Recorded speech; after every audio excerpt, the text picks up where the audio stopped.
Tuesday night and possibly into Wednesday morning, tens of millions of Americans will be tuning in to watch the most expensive, extensive election in memory. But what specifically should you be watching for? We asked special correspondent Jeff Greenfield, who's covered a few decades worth of elections, to share his perspective. I spoke with him earlier.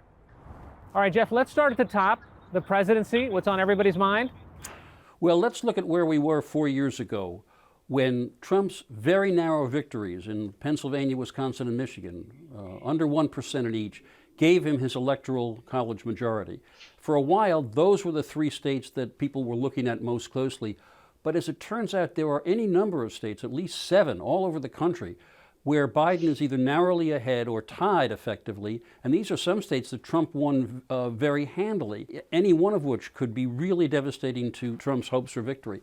If you're looking for early clues, though, I would look in Indiana because it's the first state to report. And while Trump is going to carry it, it was his enormous margin the last time that was a hint that the pollsters had missed the rural white conservative vote that actually propelled Trump to victory in key states. So if Trump is winning by really narrow margins in Indiana, that would be bad news for him as the night rolls on. The other state, obviously, to look at is Florida, with 29 electoral votes. It reports usually early, but it's always been close, less than 1% or so the last 3 elections.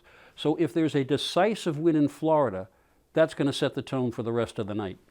Jeff, let's also talk about the Senate. There's so much concern on where the balance of power is, on whether the presidency goes one direction. Does that also mean the Senate goes the same direction? That's exactly why it's as important as the presidential outcome. Just imagine a President Trump with a Democratic Senate or a President Biden with a Republican Senate. You are defining gridlock. Right now, Democratic challengers seem to be leading in Arizona, in Colorado, in Maine, that's Susan Collins' seat, and in North Carolina, and Republicans are pretty confident they're going to take that Alabama Democratic Senate seat. That would leave the Senate 50-50, with the vice president breaking the tie.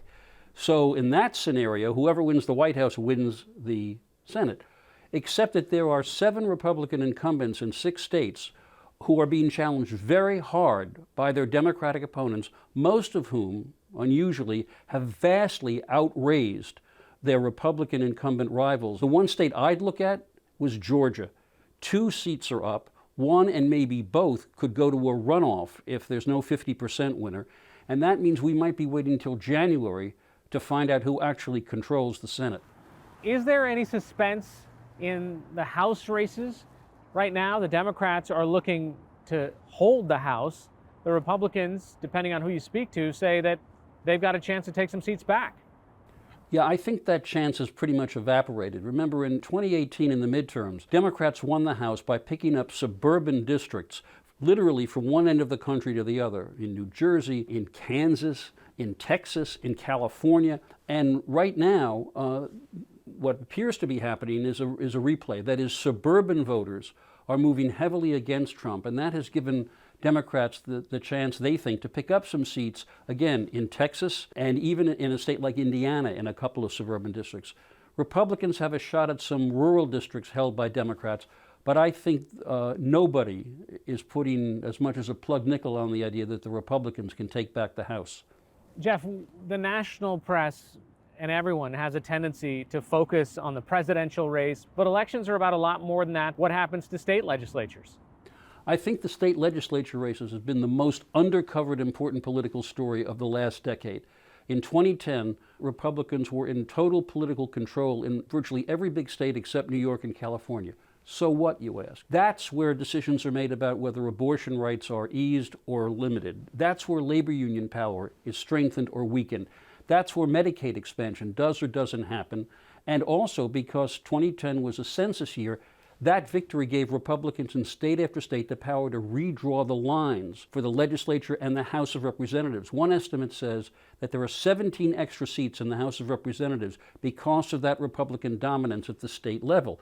This year, Democrats think they have a chance of flipping at least one House in Texas, in Michigan, in Pennsylvania, while Republicans are hoping for gains in Wisconsin that would give them such a majority that they could override the power of the Democratic governor.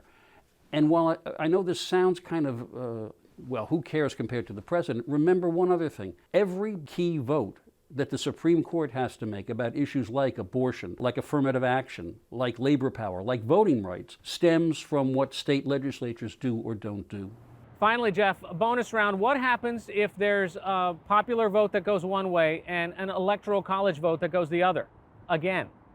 Well, nothing happens constitutionally because that's a system that was set up. But it's interesting that last time Hillary Clinton won by slightly less than 3 million votes, about a 2% margin. Given what we see from the polling, where Biden's going to win huge in places like here in California and New York, and if Trump wins in places like Ohio and Texas, he's not going to get the margins he got last time, which could mean 7 or 8 million votes spread, a percentage of 5 or 6 points, in which you still have the loser of the popular vote winning the Electoral College. And if you ask what's to be done about it, there's no way to abolish the Electoral College, given that you need a constitutional amendment, and there are states who benefit from this current system. There are all kinds of mechanisms that are being looked at to see if there's something to be done about it. But the best thing that I can tell you is, unless Biden wins by more than 6 points, according to the mathematical types, he's in danger of losing the Electoral College. Jeff Greenfield joining us from California. Thanks so much.